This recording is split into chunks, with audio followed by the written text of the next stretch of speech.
ఒక చిన్న భారతీయ గ్రామంలో ఒక పేద అమ్మ తన కొడుకుతో కలిసి చాలా ప్రేమగా జీవించేది. ఆ అమ్మకు కొడుకు అంటే ప్రాణం కంటే ఎక్కువ ప్రేమ. కొడుకు కూడా అమ్మ మాటే తన దేవుడిగా వినేవాడు. ప్రతిరోజు ఉదయం అమ్మ వంట చేస్తూ కొడుకుతో నవ్వుతూ మాట్లాడేది.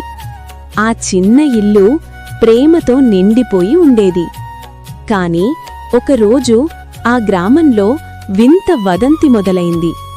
రాత్రివేళ ఏదో భయంకరమైన శక్తి తిరుగుతోందట అని అందరూ చెప్పుకున్నారు.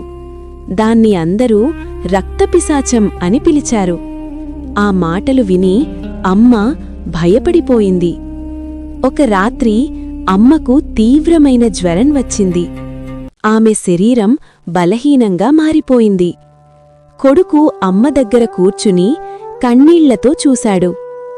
అమ్మ నెమ్మదిగా చెప్పింది, బాబూ, రాత్రి బయటికి వెళ్ళకు. కాని కొడుకు ధైర్యంగా చెప్పాడు, అమ్మా, నిన్ను కాపాడటం నా బాధ్యత. చీకటి రాత్రిలో చిన్న దీపం పట్టుకుని కొడుకు బయటకి బయల్దేరాడు. చుట్టూ నిశ్శబ్దం, గాలి శబ్దం మాత్రమే ఉంది.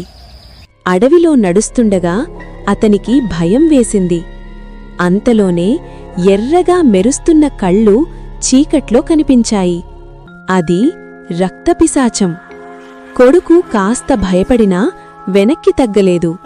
రక్తపిశాచం అడిగింది, నీకు భయం లేదా? భయం ఉంది, కాని అమ్మపై ప్రేమ దానికంటే ఎక్కువ. ఆ మాటలు విని రక్తపిశాచం ఆశ్చర్యపోయింది.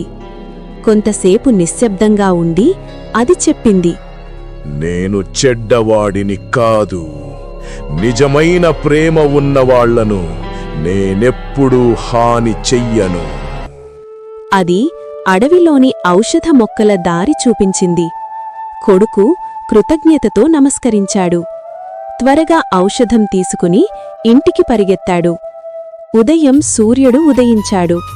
కొడుకు అమ్మకి ఔషధమిచ్చాడు. కొద్దిసేపటికి అమ్మ ముఖంలో చిరునవ్వు వచ్చింది. అమ్మ కొడుకును గట్టిగా కౌగిలించుకుంది. ఆ రోజునుంచి ఆ గ్రామంలో రక్తపిశాచం ఎవరికీ కనిపించలేదు. ఈ కథ మనకు ఒకటి నేర్పుతుంది.